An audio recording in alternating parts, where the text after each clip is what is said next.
Hey, this is John Leon Guerrero. Our guest today is Rudy Mettia. If you know the world of yoga, especially if you live in Southern California, Rudy needs no introduction. But for the uninitiated, he's one of the most engaging practitioners of movement and wellness and mindfulness out there. And he's putting it out to the world in his new book, Yoga Warrior, The Jagged Road to Enlightenment. That jagged road started when Rudy's father died when he was just a baby.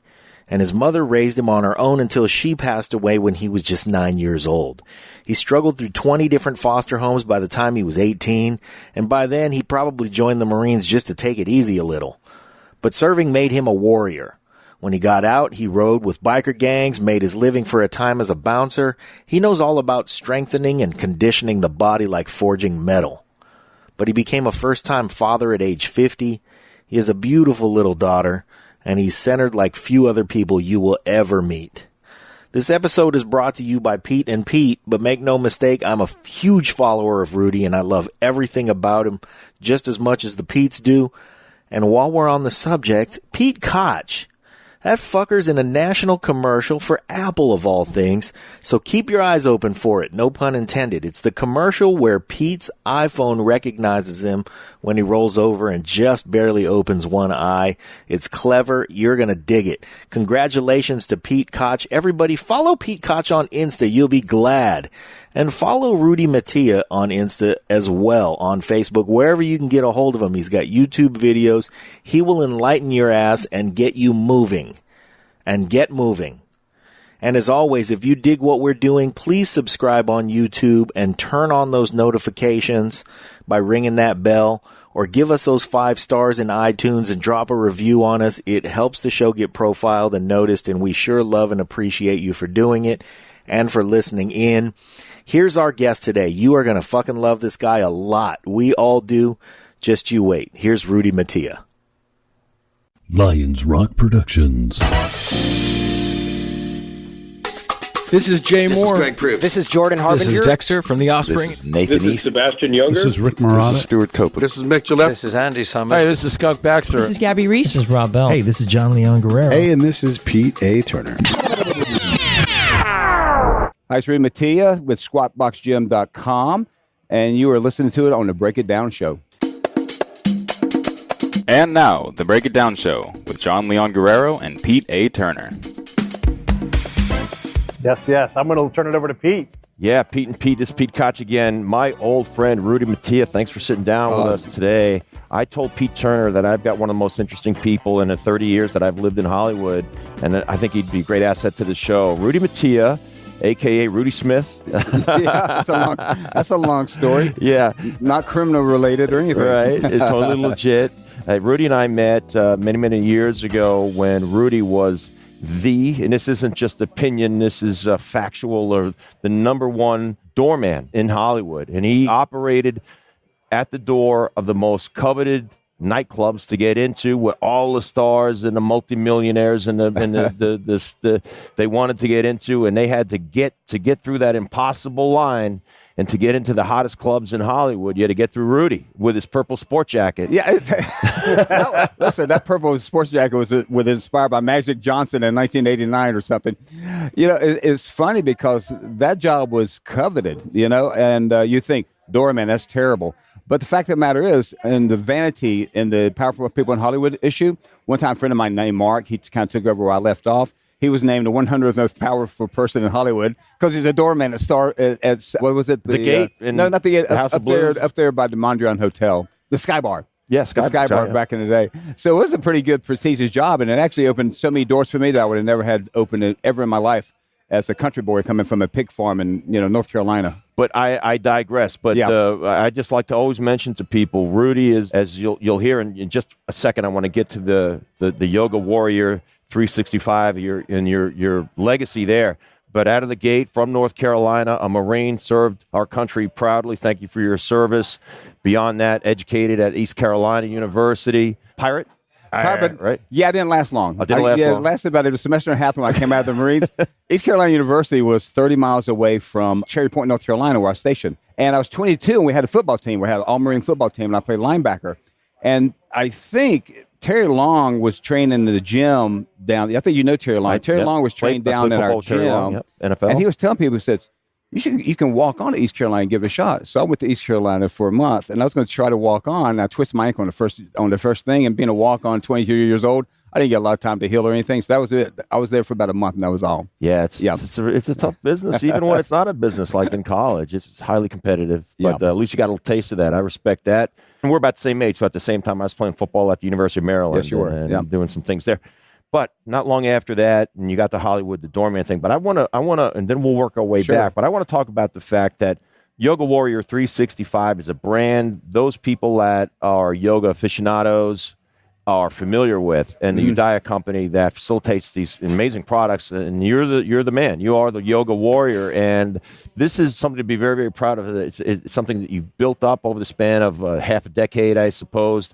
And so here, I just to paint the picture for the folks at home, 6 feet 1 inches tall, 240 pounds, 9% body fat, deadlifts 500 pounds, and is a world-class yoga instructor. And that's not just my opinion. You've been cited in the yoga magazines around the world for your ability to get into these challenging positions, to instruct people at the highest level like you do. You lead from the front.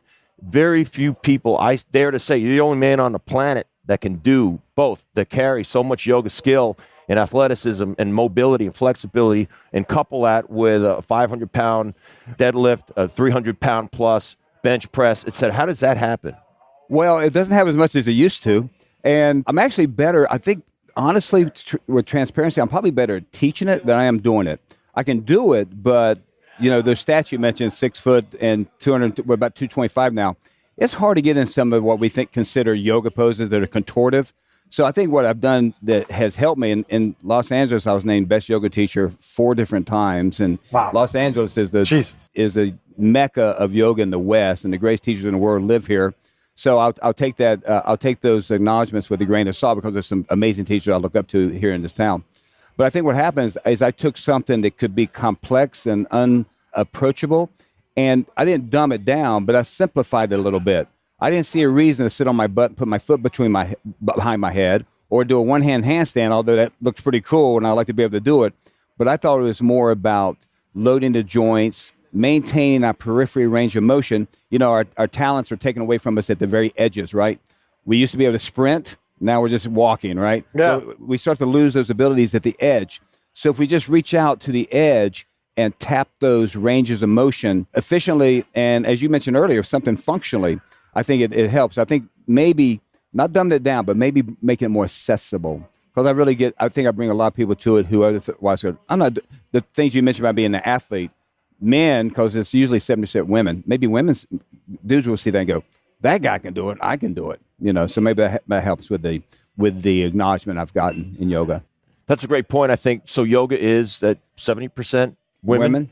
And instruction works out about the same statistically. It's instructed by women more times than not. It is, and I think most of the hierarchy. I think it's very funny. I like to when I practice with women as women teachers, and then my class maybe 80% women, right? So it's funny because women, it seems, like to practice with a man, and me as a man, I like to practice with a woman. I may be an outlier, but that's the way I like it. I remember a few years ago, I ran into you kind of randomly, and I said, shoot, Rudy, I hadn't seen you in so long. Where you been?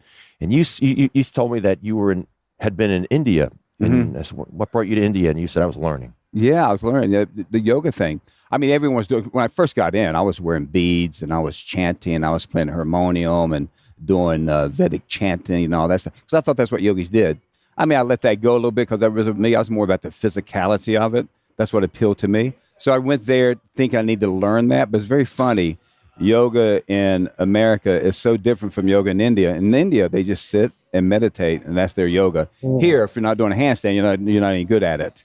So it's funny, the discrepancy. Matter of fact, yoga came to America about 100 years ago because a sage said, if yoga is going to survive, because at the time it was dying in India as a practice, they said if it's going to survive in the West, and it's going to survive on the backs of the women. And sure enough, 100 years later, it's surviving on the back of women. No kidding. Now, if you come to the newest era, let's say in the last 30 years in America, all of a sudden Madonna started doing yoga. Remember back in the day? Yeah. So then everyone starts doing yoga, and then Robert Downey's doing yoga, and David Duchovny's doing yoga, and the list goes on and on and on now. So now it's peaked, and it's valleyed, and it's plateaued, and it'll go on. You know, so when I think about yoga, and when I first came back from combat, I tried doing it because I wanted to get more suppleness in my joints. My joints are just beat up, right? But I struggled a lot because it is, in my mind, a very feminine practice. And so it's taught by women a lot of times who don't identify with like a bulky male body in a lot of ways. Or I felt like for me, downward dog, impossible to do because my arms don't go straight and my triceps blow out, and I don't get any benefit from the position. And everybody will argue with me like, well, it's okay. And I'm like, no, but I'm just withstanding. Like my triceps are the only thing getting any kind of real work. Yeah, the triceps are burning up and you're about to come out of the pose, but you don't feel like you got anything other than the triceps on fire. That's exactly my point. Yeah, I've been that too. I call it tricep domination, where they dominate the position. Yeah. Well, you're missing out on the whole philosophical underpinning of the yoga practice. For sure. Yeah. Right, where it's like unattached. Yeah. Action without expectation. I'll do this and do the best I can. But that's what happens with dudes, right? We're competitive and those type of things. Well, let me say this part too. Like, so again, I'd just come back from combat. So the teacher's like, I want you to, I paid for some private lessons. She's like, see that rose garden over there? I'm like, yeah, soft focus. And I'm like, I see every petal on that. And she's like, not laser. And I'm like, right, soft focus. And I didn't know how to pull do focus. That, Almost like everything's blurry. Yeah. Because if everything's sharp on the outside, nothing's sharp on the inside. Right. So you soften your gaze. You ever see the Buddha statue like this? Yeah. Never, right? They're always like this, right? Because they're looking inward. I'm doing it wrong. So that harshness this way creates a harshness inside. Yeah. And not heart-wise, but tension, right? If I'm looking at someone, I'm about to kick their ass, I'm wired, ready to go, right? So that stare at somebody, that death stare, you look at somebody, and your body reacts to that thing. It's instinctual, right? Fight or flight. Let's go right now. So yeah, you gotta overcome that. Well, coming right out of combat, I see that could be a sniper behind that flower. That was my whole thing, was like trying to get past that part. Like, I love the mental part and the spiritual part, but I struggled to get to that spot physically where it kind of got attuned. Patience. Well, yeah, fair enough. Takes time. Yeah, I mean, when you're paying for classes, it can be expensive, and how much you're going to invest in that kind of time, right? So it's almost better to go somewhere where you can get a lot of yoga for less money and let it take root. Plant the seed. A lot of times, I know when I was a kid, I used to take these seeds and I plant a seed because I worked on a farm. That's when I lived in an orphanage when I was a kid, and we had a farm there we worked on, and we planted all the time. And I would take my own seed and plant it in the backyard. And as soon as I planted, I'd go out the next day, dig it up to see if they're sprouted. Well, that's like the practice. You can't dig up your practice every day, see if it's sprouted. You just plant it, you water it, and you assume it's growing, and that's how the yoga practice is. That's how it is to get to a 500-pound deadlift, right? I'm at 225 today, and I'm going to be at 230 next week. And then next week, if I project this out, in 18 months, I'll be at 375. And the body, in the yoga case, becomes more malleable and becomes more receptive to the movements. And the body, in the strength case, becomes stronger. The connective tissues, the ligaments, the tendons, they become stronger. And the whole body strengthens as you practice that patience as you go towards 500 or you go towards a down dog. Yeah. Right? It's really the same thing. That's what yoga teaches us, is the same thing. It's not attachment, patience as I go towards this, as I put one foot in front of the other and keep chopping away at it. As the yogis say, chopping wood, carrying water, chopping wood, carrying water. They ask the yogis, what'd you do before you became enlightened? I chopped wood and carried water. What'd you do afterwards? I chopped wood and carried water, Like that. Is it fair to say that strength training and yoga are yin and yang? I think so. Pete, you know as well as I do, maybe better so, that the body has to be progressively overloaded to become strong. Now, you can get to a certain level of strength doing calisthenics, but what kind of strength is that? That's more endurance, isn't it? It's not maximum strength, the ability to create force against your external object. So yoga would take you so far strength-wise, but I see people in my classes now for 20 years, and it's fine because they're not chasing what we're chasing, but their body hasn't changed a bit. Matter of fact, maybe they got heavier. Maybe they got weaker. Maybe they haven't improved at all. But you give me the same person in strength training, and they're going to change because it's going to force an adaptation. Yoga will force PX 90. Yes. It works for about 9 days, and then it's over because you will not adapt past that unless you progressively work harder, more volume, more frequency, more load, right? So I think it is. I do both. Like I train 4 days a week, and then I try to get my yoga in 2 or 3 times a week. The science, the yoga community is going to hate me because the science on static stretching isn't so good anymore. Nope. If you read about it. So as far as what static stretching does for you athletically, it's not very good. What it does for you mentally is beautiful because it's the way I teach it is a form of meditation. It's insight meditation. I'll say things like, feel the heel of the right foot bear down and turn the foot counterclockwise without turning the foot. And that will resonate into the hip joint, for example, some weird esoteric shit like that.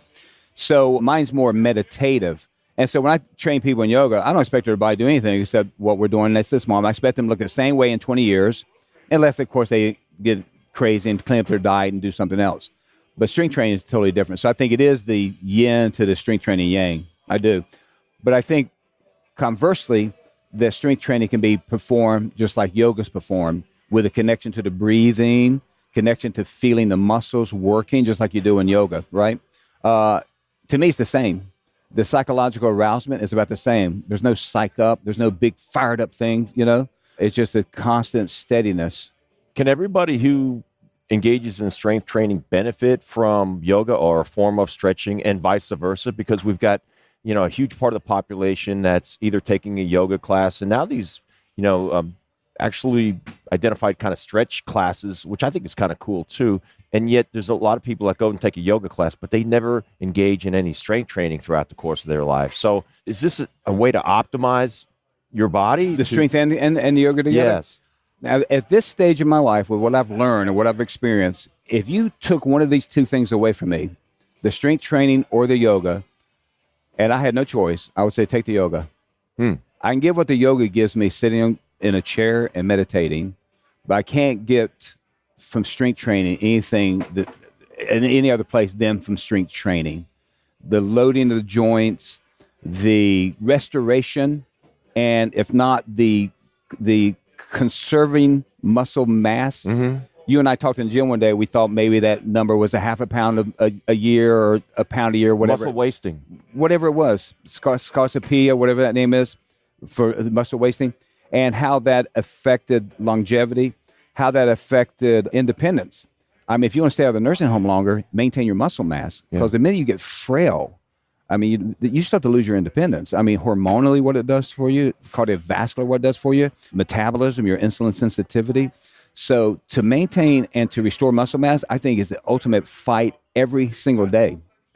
Even as pro athlete, I see pro athletes, you know, they leave. You're an anomaly. They leave. They're these specimens. Then you see them 6 months later, they're 300 pounds or way out of shape, overweight. And I understand. I think I understand for professional athletes, like Michael Jordan even, you're at such a peak performance on the edge of this thing at all times. Anything else less than that, you go, what's the use? I would imagine, right? I would imagine. I think so. I think some guys do get discouraged by they no longer have this great challenge when they're training. So, and I went through a period that was about 3 or 4 years that when my NFL days ended, before I really got a handle. It's probably 3, 4, 5 years before I really got a handle on how I was going to go about the training as a layperson for the rest of my life. Yeah. And then I kind of finally, it's still evolving all these years later. I mean, I've gone through different phases where I'm more bodybuilding centric versus more powerlifting centric, and then incorporating and CrossFit. I used to own a CrossFit gym, and I went through that CrossFit training was really that pulled me back into the Olympic lifts and it sort of energized me in a certain way, and some plyometrics and jumping on boxes, and that was interesting too. And I think they have their place in a general fitness program. I do, but it's but it needs to be the program needs to be unique to that individual to optimize their result. Yeah, and their risk reward or what have you. Yeah. Sure. Like with the CrossFit, you want to compete as an adult, and every time I have a friend, I'm going to support them doing CrossFit something, and they're doing however many reps they can do it in 4 minutes. I might get like a torture chamber. I can't stand to watch it because I see bent backs and bad form and just getting the weight off the ground. And I'm just like, oh, you're going to hurt. And I know that people get hurt doing that. I mean, the rate of injury in that, I just read a study. Now take it with a grain of salt. You can always read a study towards your biases. But something about 50% within the first year of CrossFitters get tweaked or hurt in some way.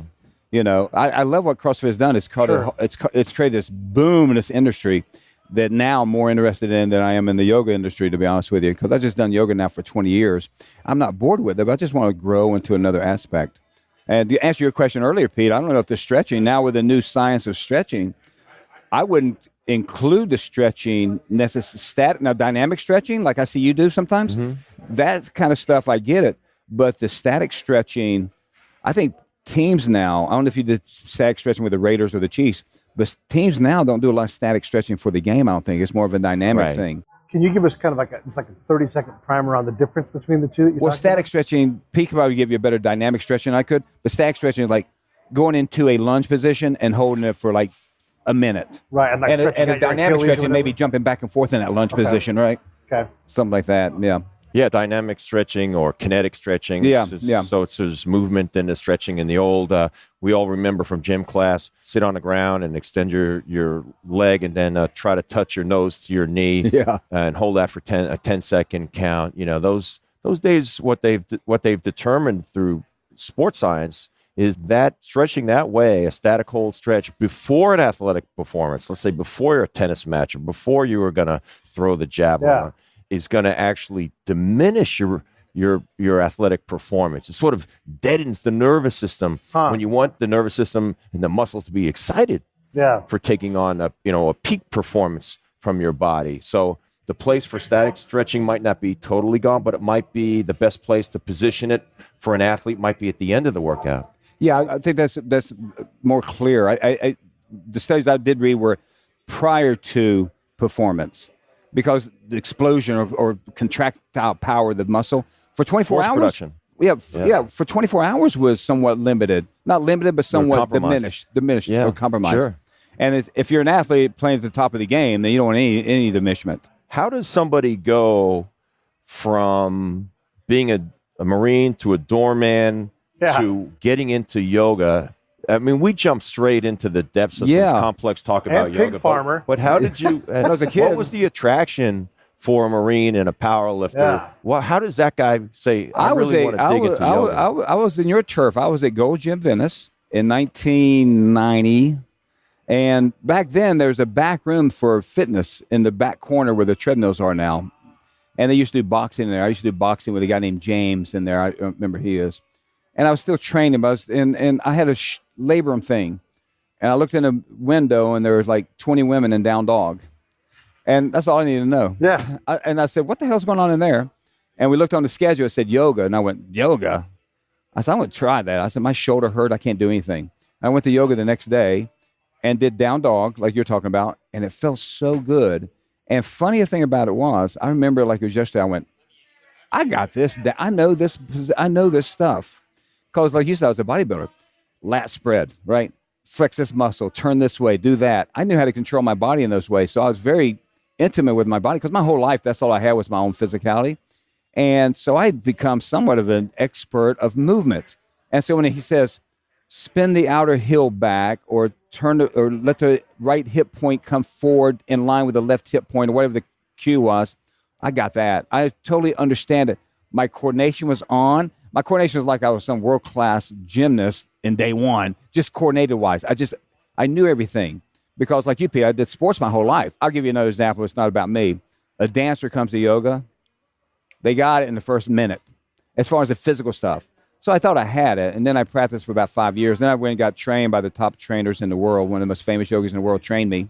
And from there, just once I got that knowledge, what I inherently knew had validation with the verbiage of how to teach it. And like you, Peter, I was an actor for a while, so it was easy for me to stand in front of 50 people and yapping like it is now. So for me, it was easy to be a ham, which is part of the teaching of a group exercise person, whatever that group exercise is. So for me, that was fairly easy. So that's how I would have gotten into yoga. So I went to gym, did one yoga class, felt great, was working nights. But here I was coming up on 40. Yeah, my first job was 40, teaching yoga. So I was 39, coming up on 40. And I was working nights till 3 o'clock in the morning. I was like, I can't do this much longer. And Brian Kest, who, if anyone knows yoga, they know exactly who he is. I went to his class, and he goes, you should teach this stuff. He said, you're pretty good at it already. I went, okay. And he says, matter of fact, when you get your training, come back, you can teach for me. And so I got my training. I came back. He says, teach for me tomorrow. I taught for him that day, and the people walking out of the class, he'd been the leading teacher in the world. People walking out of the class go, don't tell Brian, but you're better than Brian, which is an empty compliment. They were just being nice. Yeah. But it gave me a lot of confidence. And about a week later, he opened a second studio, and I got like 6 or 7 classes. And within a month, I had 100 people in class. And all of a sudden, I wasn't acting anymore. So all of a sudden, I wasn't bouncing at the clubs anymore. And that happened quick in 2 or 3 years. And now I've been teaching yoga full-time for 17 years. Or not full-time because it's a very sporadic job, but it's a great job for me. I have 10 classes a week, but that's sporadic, two hours at a time. So, yeah, 17 years later, that's all I've done for income in 17 years. So that's how it happened. And it was almost like, number one, is out of desperation. I needed a job. And I got better at it quicker than I thought. And the money came a lot quicker than I thought. And next thing I know, there I was rolling around, This episode of the Break It Down Show is brought to you by Lions Rock Productions. That's us. We publish, evaluate, and develop podcasts just like this one, consult others to build their own, and create associated content and content marketing strategies. So if you're launching or expanding your social media presence, your business or your personal brand, or if you just want to take your media presence to the next level, Reach out to us on Twitter at Pete A. Turner, or at JohnLG69. at the Break It Down Show. There's 1,000 ways to get a hold of us. Now enjoy the show.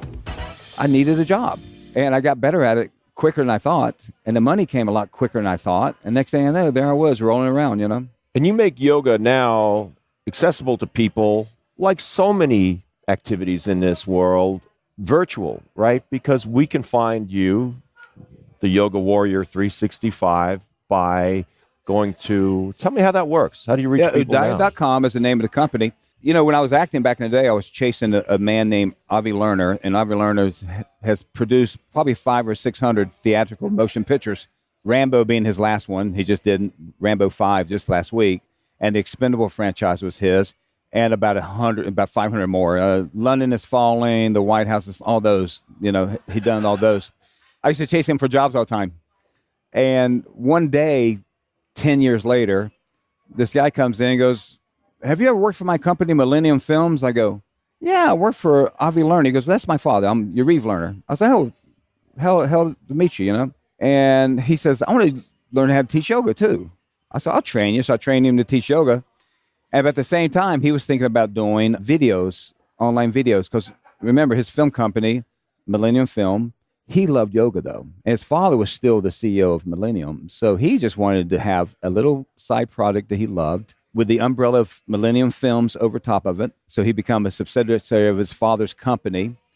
And his father's company has a place in Sofia, Bulgaria called Nubayu. It's the biggest film studio in the world outside of America.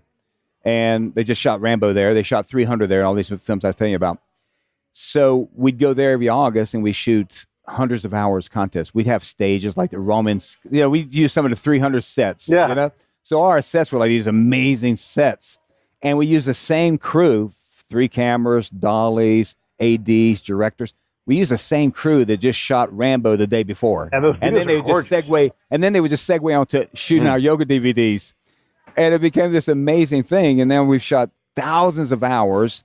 And going back to that, my yoga DVD, Yoga Warrior 365, is a 13-class series. Originally it was on a DVD, but DVDs are kind of dinosaurs now. So now streaming through Udaya.com.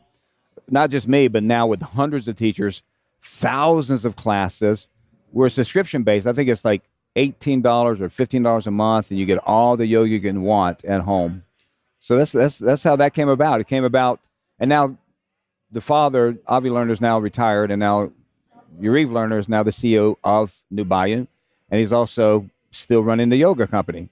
So I think we got good job security because it's just a labor of love for him. Yeah. And I think we're actually becoming solvent now and maybe even the black after 6 years of building the company. You take a lot of your success and you kind of just gloss over it. So I want to dig into some of this stuff. I mean, LA is a town full of yoga studios and super high end. Like I went off to India, then all that kind of thing. But you've been the #1 teacher here 4 times. So what does the top of the mountain look like? I mean, how does one different? I mean, I get it. You were better than Brian early on, whatever. But what does that mean? I always took the #1 teacher. I was actually one time Yogi Bhajan. He's the guy who created Yoga West. Anyway, he was a famous yogi from the 60s and 70s. And he was still alive when the first articles about me came out. And they had him ranked 6th in this article, and I was in the top then, I was ranked 7th. I thought to myself, how in the fuck am I ranked below this guy who's considered a friggin' god? So I took it as like, really? So you can't really take that seriously. And then the other 4 times, I think they're just probably fans of mine who like my work, and then they didn't have any context to it. But I'll take it, right? It's like, the Academy Award goes to so-and-so, and you go, really? I thought that performance was better. So it's subjective, so I take it. But you also have success, and it's coming from somewhere. The fact they did it 4 times, 1 time's a fluke, 4 times could be something to it. I don't know, because the greatest teachers in the world are here. If you name the 50th greatest yoga teachers, and I would say great through success. Now, like anything, a trainer who has 8 million followers on Instagram, but it's not worth a crap, and a trainer who has 1,000 followers on Instagram, but he's the greatest trainer in the world. So popularity doesn't really mean anything, right, as far as skill sets. But let's say you take the 50 greatest yoga teachers in America. I would say 30 of them have been trained right here in Los Angeles, right? And the other 20 are just sporadic. I mean, we set the pace. It's like we are Wall Street to yoga, right? Or we are to yoga what California is to film and entertainment, sort of. So the best have migrated here. I won't mention names because it may not be meaningful to anyone, but the names are just great people teaching in the city. So to get there, I don't know, maybe because I brought a little humor to it. A lot of times people go, the guy teaches, he's really funny. They'll say that a lot of times. He's really funny. Or they'll say the big buff guy, the big bald buff guy, which differentiates me from the dreadlock skinny guy, right? Yeah. So I think all those things together, maybe the only conservative / Republican yoga teacher in the history of the world. Right? Hilarious. See, you are funny. I remember one time, a famous yogi named Sean Korn, who I really love Sean. She's amazing. Someone passed on a conversation she had with someone, and they were talking about me. And she ends a group of people. She leans in, she goes, he's a Republican, right? Which in the yoga world would get you tarred and feathered and thrown out of the city. And actually, I'm registered independent, but I lean center right for sure. Conservatively on national defense and things like that. But I'm totally left on social things. So they kind of want to pigeonhole me, and I think that helped a little bit because a little bit of controversy is not bad either, right? Yeah. Yeah. And I just from knowing you, Rudy, and I think I took 1 or 2 of your yoga classes over the years, and I think, what I took away from being instructed by you was a very pragmatic approach to what is sometimes, I think, an esoteric. That may be a really good explanation for it, without me, me seeing it for the forest for the trees. But I did really strip it down to just I tell people all the time, I said, we're not going to sit down in class very much today because a lot of times in yoga, you'll sit for 20 minutes, you'll sit and do poses for 20 minutes, and then you'll get up and do a couple things, then you lay down, and then you leave. As soon as we walk in, you're on your feet, and I keep you on your feet for about the whole class. Because That's my kind of yoga. I think life is an athletic event, and I want you on your feet. I can't even sit on the ground. Like, my body doesn't work like that. I can't sit comfortably on the ground either without like a pad or something on my I need butt a lot to of lift pads. me up. A lot of pads, a lot of bricks. Probably, to Pete's point, because I do make it pragmatic and more accessible. Because if you see, Pete, even your size, and even you've never done it before, you could come to my class, you go, theoretically, I can do every pose he taught. Now, I didn't do it good, but there was no real limitation to me other than me not quite knowing it. Maybe it didn't work because I had a knee injury, but if my knee didn't hurt, I could do this pose. So everything is accessible. There's nothing, and I've been even known to be, I've heard people say, yeah, he teaches kind of a beginner style. I go, well, if me sitting cross-legged, leaning forward, putting my hands on the floor, and pressing up into a handstand where my legs still crossed is advanced, yeah, I'm going to teach a beginner style because where in the fuck do you ever need that from in real life, right? Excuse my language. So to make it pragmatic and make it accessible, I think that's probably helped me as much. Why would you? Yeah, that move in particular, that's great, beautiful. I want to watch someone do it. But yeah, people can do it, and I'm always impressed because to me, it's impressive because I think that took a long time to master. Yeah. Somebody showed a lot of patience. And then I had a friend of mine who could do all those things, and he confessed to me, he goes, dude, my OCD about killed me. I did this for 8 hours a day till I could do it. Oh, wow. So he was obsessed with it. That's not yoga. Yeah. That's a attachment, man. That is you. That was your image that you're invested in. I am this guy that can do this thing. It's a lot of ego. Yeah. It's very funny. Someone came up to me the other day, and they go, I've taken yoga with you for 20 times. I've never seen you do a single yoga pose. Because a lot of teachers will demonstrate it. Okay, everyone sit down and watch how I do this. And then they'll do a handstand and come into a split. I don't know if I could do that. I may have them sit down and watch me do it too because it's kind of cool, right? But I can't do it. So they go, do you ever do yoga? I said, it's a mystery. Because I'm not very good at it. I mean, I can do it and it looks good when I do it because I move slowly and I'm precise. But I do what I do what I know I do well, and I won't do what I want. Well, I'll go a little bit further at, just the amount of muscle mass that you carry. You're like in a category of one. Yeah, I think so. As far as anyone, that's has any type of recognition, I'm sure there's some big blockhead out there somewhere teaching really good yoga, who's a bigger and stronger. Matter of fact, you ever that Ben Polowski guy? He's a bodybuilder. Yeah. Where there's an article on, where did I see it? I just saw it today on one of the YouTube channels by so-and-so. It says, bodybuilder, master yogi, Ben Polowski. I didn't know Ben did yoga. Now, he's a big old monster too, right? And you know who's doing yoga now all the time? Dorian Yates. He's addicted to yoga now. Interesting. He's posts pictures of him doing yoga all the time, Dorian Yates. Well, I saw him at Gold's Gym about 6 months ago. I thought he looked, all things considered, I thought he looked really good. Yeah, I think he loves yoga now. I think he found that sweet spot where he gave up all that incredible muscle mass, but he doesn't look thin either. He looks athletic. I thought he looked pretty good. Yeah, good for him. He's all over yoga now. So the person who's sitting there in their car in traffic, hearing this and like, yeah, you know what, I gotta start doing this. I gotta add muscle mass. I don't want to go to a home anymore. All of these things, right? Because we all feel this pull that you're like, hey, getting old sucks, but I can fight it. So what does that person do? Like, look, I've got to take care of my kids. I've got to fix the water heater. I gotta. I tell you, I think what they have to do, they have to be a little bit selfish. And by being selfish, they're being generous. Because by being selfish, I'm going to be with you longer. Yeah. I'm going to be less of a drain on you. Yeah. I'm going to be able to support you and provide for you. Being in a man, let's say, typical man's position. And I think with my child, I got an 8.5-year-old. She came when I was 50. And right when she came, I went to the hospital with a 99% blockage on my lower descending artery. Yeah. And I was deadlifting. I go, I've got the worst chest pain I've ever had. No, not chest pain. I said, I got the worst. It felt like it was burning, like indigestion. And I remembered, my kid had a cold. I called her cold. I didn't think anything of it. I did my set deadlifts. It was my last set anyway. And I put it down. I felt good. Matter of fact, on Facebook, an hour later, I posted, feeling like a world champion, some braggadocious thing. I was feeling so good. Yeah. Well, the next day, I was with my girlfriend at the time, and my head started hurting so badly. I said, hang on a minute. And she got offended. You don't want to watch TV? I said, just let me lay here for a minute.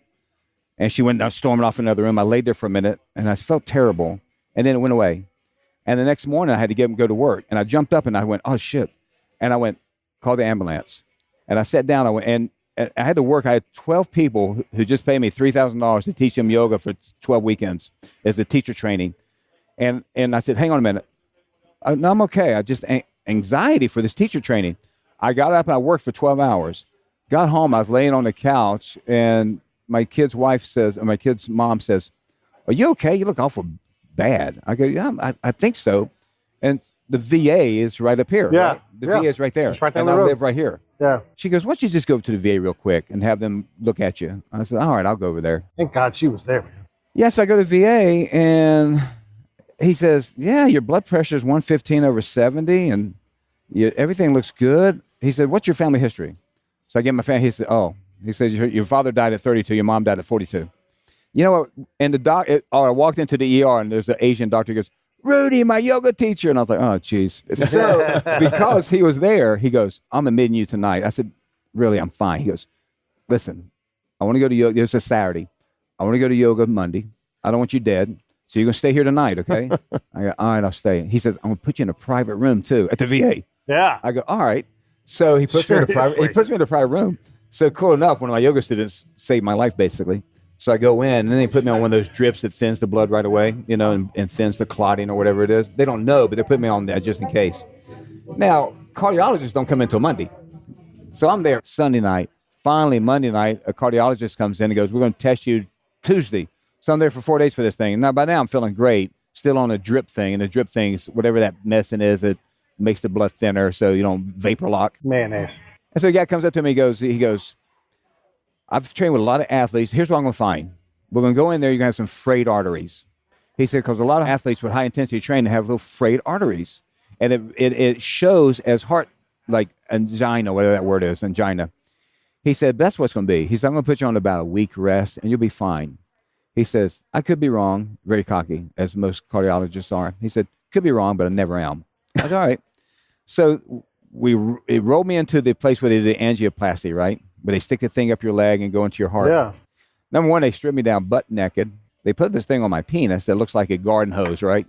And it goes down to a urine collection thing at the end of the bed. And I'm on the butt naked on this thing in lights that are this big that come down on you for surgery, right? They bring 4 nurses in, and I'm laying there with a penis this big because it's like traumatized. And the nurses go, by the way, it doesn't always look like this. Yeah. So they go, we're going to shave you now and all this stuff. And I'm laying there totally humiliated. They come in, they do that thing. They cut you in the femoral artery, and they run a thing up there. And remember what he said. We're going to find frayed arteries. You're going to be out of here, and don't worry about it. So he's looking, and they got a TV screen, twice as big as those 2 screens, giant 80-inch TV screen, and your heart's going, thum, thum, thum, thum, thum. That's your heart, right? Oh, going back to yoga for a moment. When I laid on that table before they started, my heart rate was like 110. I said, that's too high. I started breathing. I started doing my yoga breathing, and I looked up again, it was 90. I looked again, it was 70. I looked again, it was 55. 55. Now, I'm looking at the screen. The surgeon walks in, 55, 65, 80. So they put the thing in. They shoot the dye in the heart, right? He walks away, and two other doctors are talking. All this stuff. And then I look down there, the other end, because I'm laying on the gurney, I'm awake, because they just numb you. And I look down the other end, there's another team of doctors scrubbing up, doing all this. I think about, who the fuck are those guys? He comes back, the first doctor comes back and goes, I don't believe it. We got a problem. I go, what's the problem? He goes, you got a 99-cent block of the widowmaker artery. It's called the widowmaker because when that thing goes, you're dead before you hit the ground. I go, 99%. He goes, yeah. He says, now we have a second concern. Here's the big artery. We have a little capillary artery. It crosses. About as big as his pinky, and it's coming off of the tip of his pinky, and it's a smaller one. Yes. And he says, the block is between the 2 arteries. I said, what's that mean? He goes, I don't know if I can get to it. I said, through the angioplasty, because they run a cord up there and they do their thing. I said, what if you can't get to it? He says, there's another team of doctors going to crack you open. I go, fuck. I said, that's the last thing I want, right? Because I'm thinking, how long is that recovery, So he goes in, he comes back to me, he goes, I think I can get to it, but here's what's going to happen. When I take that block out, it's going to kill this little capillary.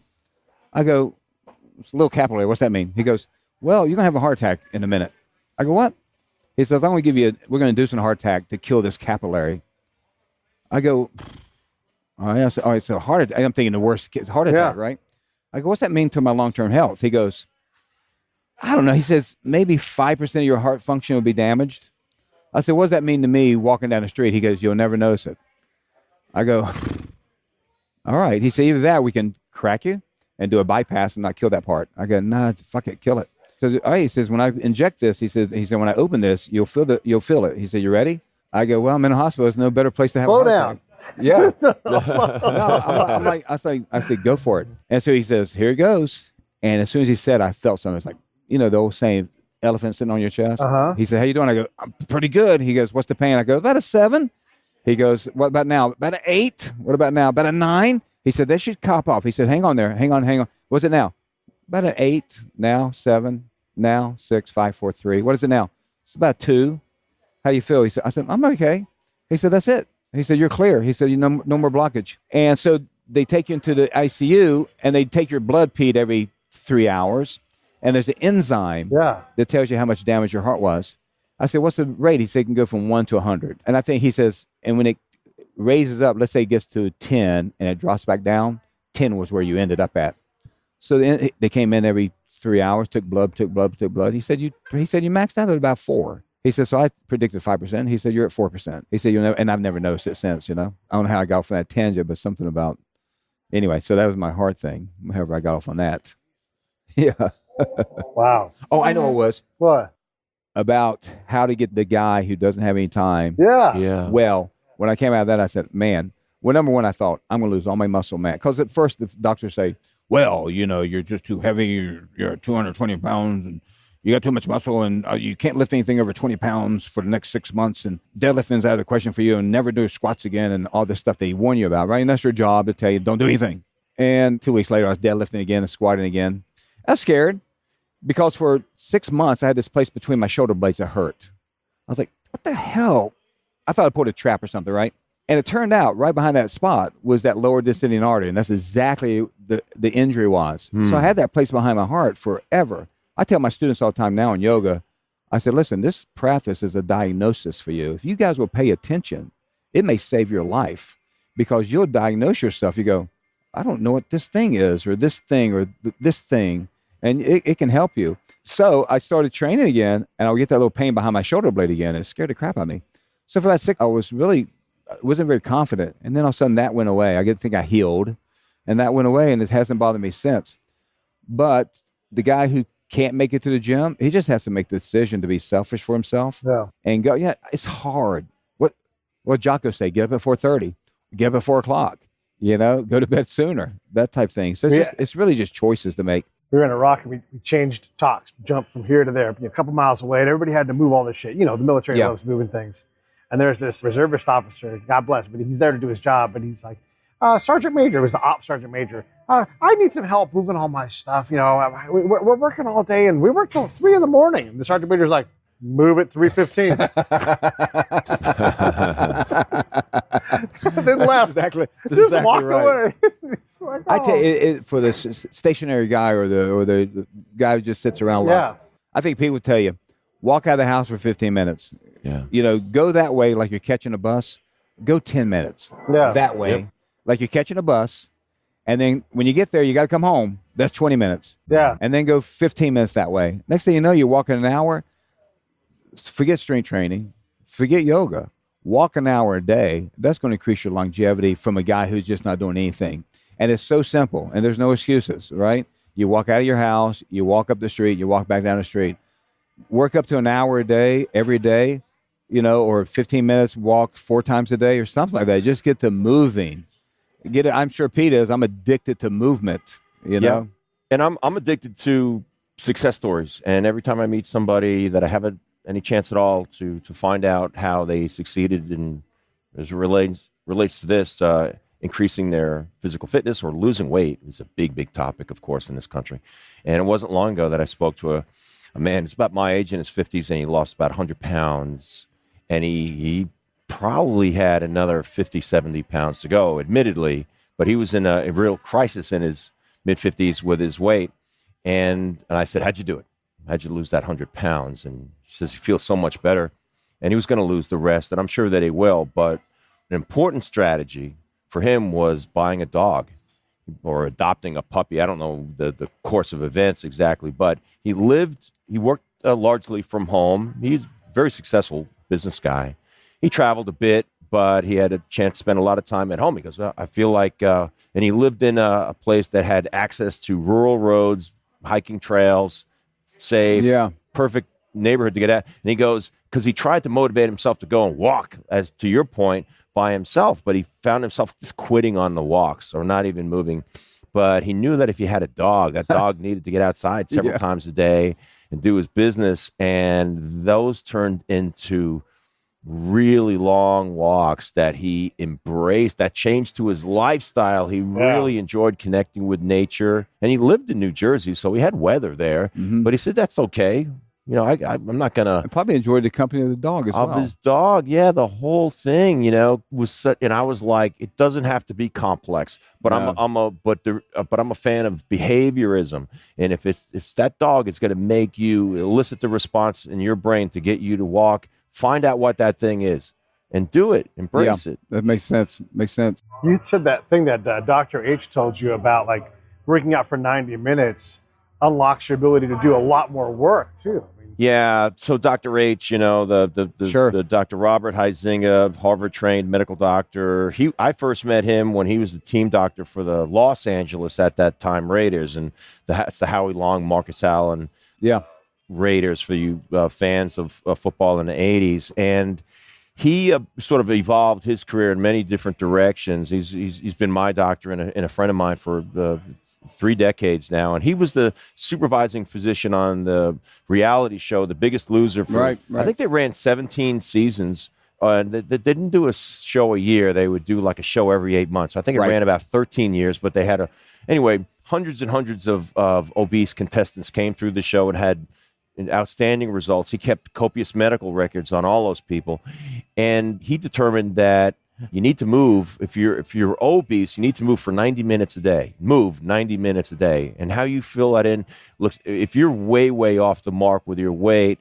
and strength levels, that movement's going to basically be walking. And then, but he does like to incorporate some bit of strength training in there. And as the weight comes off and you become more physically fit, more in tune with your athleticism, then it's going to be more strength training and less of the walking. Interesting. So there's the sliding sort of a continuum there.